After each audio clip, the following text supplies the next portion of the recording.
Kerebete cinema already premier ಆಗಿದೆ. ನೋಡಿದವರೆಲ್ಲರೂ ಕೂಡ ಆಹಾ ಓಹೋ ಅಂತ ಹೇಳ್ತಾ ಇದ್ದಾರೆ. ಸೊ ಚೊಚ್ಚಲ ನಿರ್ದೇಶಕ, ಒಂದು ಅದ್ಭುತ ನಿರ್ದೇಶಕ ನಮ್ಮ ಇಂಡಸ್ಟ್ರಿಗೆ ಎಂಟ್ರಿ ಕೊಟ್ಟಿದ್ದಾಗಿದೆ. ಸೊ ರಾಜ್ಗುರು ಅವರಿದ್ದಾರೆ ನಮ್ಮ ಜೊತೆ, ಅವ್ರನ್ನ ಮಾತನಾಡಿಸ್ತಾ ಹೋಗ್ತೀನಿ. ಸರ್ ನಮಸ್ತೆ, ಹೇಗಿದ್ದೀರಾ? ನಮಸ್ತೆ ಮ್ಯಾಮ್, ಆರಾಮಾಗಿದ್ದೀನಿ. ನೀವು? ಫುಲ್ ಖುಷಿ ಕಾಣಿಸ್ತಾ ಇದೆ ಮುಖದಲ್ಲಿ. ತುಂಬ ಖುಷಿಯಾಗಿದ್ದೀನಿ.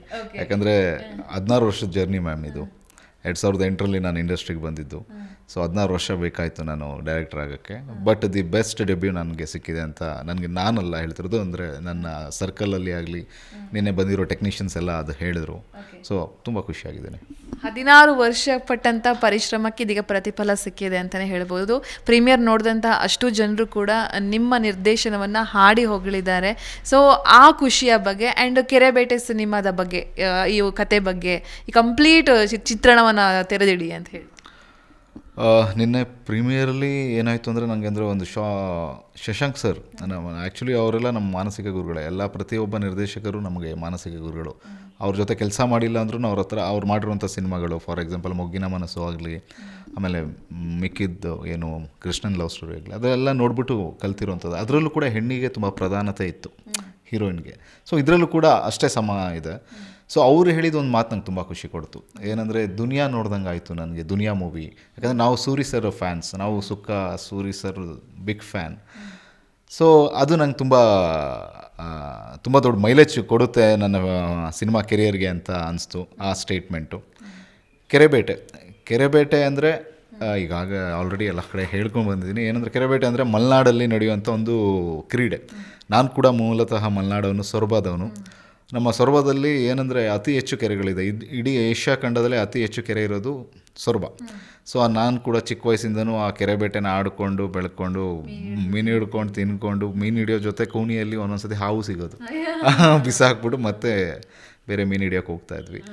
ಸೊ ಈ ಬ್ಯಾಕ್ ಡ್ರಾಪಲ್ಲಿ ಸಿನಿಮಾ ಮಾಡಬೇಕನ್ನೋದು ಭಾಳ ದೊಡ್ಡ ಕನಸಾಗಿತ್ತು. ಯಾಕಂದರೆ ನಾವು ಡೈರೆಕ್ಷನ್ ಡಿಪಾರ್ಟ್ಮೆಂಟಲ್ಲಿ ಕೆಲಸ ಮಾಡೋಕ್ಕೆ ಸ್ಟಾರ್ಟ್ ಮಾಡಿದಾಗ ಪ್ರತಿ ಬೇಸಿಗೆಗೆ ಹೋದಾಗ ಡೈರೆಕ್ಟರ್ ಕ್ಯಾಮ್ರಾ ಕಣ್ಣಲ್ಲಿ ಇದು ತೆಗೆದ್ರೆ ಚೆನ್ನಾಗಿರ್ತಿತ್ತಲ್ಲ ಅಂತ ಅನಿಸೋದು. ಸೊ ಕಾಲ ಕೂಡ ಬಂದಿರಲಿಲ್ಲ ಆವಾಗೆಲ್ಲ. ಇದ್ರ ಬಗ್ಗೆ ಮಾತಾಡಿದ್ರೆ ಯಾರು ಅಷ್ಟೊಂದು ಕನಸನ್ನು ತೋರಿಸ್ತಿರ್ಲಿಲ್ಲ. ಬಟ್ ನಮ್ಮ ಗೌರಿಶಂಕರ್ ಅವ್ರಿಗೆ ಈ ಕತೆ ಹೇಳಿದಾಗ ತುಂಬ ಇಷ್ಟಪಟ್ಟರು. ಫಸ್ಟ್ ಸೀಟಿಂಗಲ್ಲೇ ಓಕೆ ಆಗಿದ್ದು ಕತೆ. ಆ್ಯಕ್ಚುಲಿ ತುಂಬ ಚೂಸಿ ನಮ್ಮ ಹೀರೋ.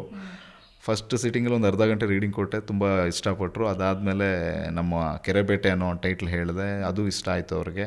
ಸೊ ಹಂಗೆ ಪ್ರೊಸೆಸ್ ಸ್ಟಾರ್ಟ್ ಆಯಿತು. ಸ್ಕ್ರಿಪ್ಟ್ ಜೊತೆಗೆ ವರ್ಕ್ ಮಾಡ್ತಾ ನಮಗೆ ಹೆಂಗಾಗೋಯ್ತು ಅಂದರೆ, ಫಸ್ಟ್ ಗೌರಿಶಂಕರ್ ಅವ್ರಿಗೆ ಯಾವುದು ರಾಜಹಂಸ ನೋಡಿದ್ದೆ ನಾನು. ಸೊ ಅದರಲ್ಲಿ ಒಂದು ಚಾಕ್ಲೇಟ್ ಬಾಯ್ ಅವರು, ಅಂದರೆ ಆ ಕ್ಯಾರೆಕ್ಟರ್ ಹಾಗೆ ಇತ್ತು. ಸೊ ಈ ವ್ಯಕ್ತಿನ ಒಂದು ಮಾಸ್ ಆಗಿ ಒಂದು ತೋರಿಸ್ಬೇಕು ಅಂದರೆ, ನನ್ನ ಕ್ಯಾರೆಕ್ಟರ್ ಏನಿತ್ತು ಅಂದರೆ, ಈ ಸಿನಿಮಾದಲ್ಲಿ ಹುಲಿಮನೆ ನಾಗ ಅನ್ನೋ ಪಾತ್ರ ಮಾಡಿರೋದು ಗೌರಿಶಂಕರ್ ಅವರು. ಸೊ ಬೇರೆ ಲುಕ್ನೇ ವರ್ಕ್ ಮಾಡಬೇಕು ಅಂತೇಳಿ, ನಾನು ಬೇಸಿಕಲಿ ಸ್ಕೆಚ್ ಆರ್ಟಿಸ್ಟು. ಸೊ ಅವ್ರಿಗೆ ಫೋಟೋನ ಇಟ್ಕೊಂಡು ಒಂದು ಸ್ವಲ್ಪ ಗಡ್ಡ, ಮೀಸೆ, ಕೂದಲು ಎಲ್ಲ ಒಂದಿಷ್ಟು ವರ್ಕೌಟ್ ಮಾಡಿಕೊಂಡು, ಆಮೇಲೆ ಅವ್ರಿಗೆ ಹೇಳಿ ಅವ್ರು ಅದನ್ನ ಮಾಡಿದ್ರು ಕೂಡ. ಅವ್ರು ತುಂಬ ಡೆಡಿಕೇಟೆಡ್ ಆಗಿ ಅದನ್ನ ತುಂಬ ಸೀರಿಯಸ್ ಆಗಿ ತೊಗೊಂಡ್ರು. ಸೊ ಈವನ್ ಕಾಸ್ಟ್ಯೂಮ್ ವಿಚಾರದಲ್ಲೂ ಅಷ್ಟೇ, ಅವರು ಏನು ಚಿರತೆ ಡ್ರೆಸ್ ಹಾಕಿದ್ದಾರೆ ಒಂದು ಸೀನಲ್ಲಿ, ಅದು ಕೂಡ ಸಿಂಬಾಲಿಕಲ್ ಇದೆ. ಅದು ಸಿನಿಮಾ ನೋಡಿದ್ರೆ ಗೊತ್ತಾಗುತ್ತೆ. ಸೊ ಹೀಗೆ ತುಂಬ ಪ್ರಿಪ್ರೇಷನ್ ಆಗಿ ಇಬ್ಬರು ವರ್ಕೌಟ್ ಮಾಡಿಕೊಂಡು ಕೆರೆಬೇಟೆನ ಸ್ಟಾರ್ಟ್ ಮಾಡಿದ್ವಿ. ಈಗ ಇನ್ನೇನು ಥಿಯೇಟ್ರಲ್ಲಿ ದೊಡ್ಡ ಬೇಟೆ ಆಡ್ತೀವಿ ಅನ್ನೋ ಒಂದು ಕಾನ್ಫಿಡೆನ್ಸ್ ಅಂತೂ ಖಂಡಿತವಾಗೂ ಇದೆ. ನಿಮ್ಮ ಜೀ ಕನ್ನಡ ನ್ಯೂಸ್ ಚಾನೆಲ್ ಈಗ Sun Direct number 292, U digital number 162, city cable number 51, GTPL number 17, Abhishek cable number 821, Rockline telecommunication number 51, Shri Basaveshwara cable number 60, Vinayaka digital number 53 ನೆಟ್ವರ್ಕ್ಗಳಲ್ಲಿ ಲಭ್ಯ.